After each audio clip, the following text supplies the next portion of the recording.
güneşimsin. Bir akşam vakti güneşin gülümsediğini gördüm penceremde. İçim ısındı, odam ısındı.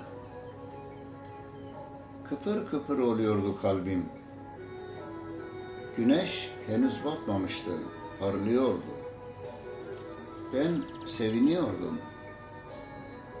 Karanlık dünyadan aydınlığa çıkmıştım. Mutluydum, yakalamıştım güneşi. Ama sevincim uzun sürmedi. Güneş batıyordu.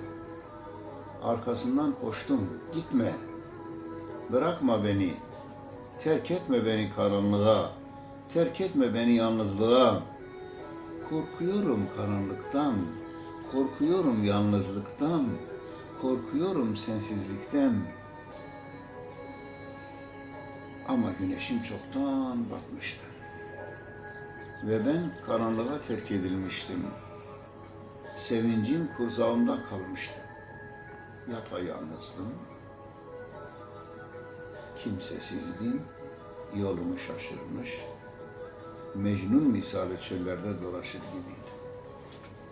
Bir daha güneş doğmaz. Aydınlık olmaz dedim.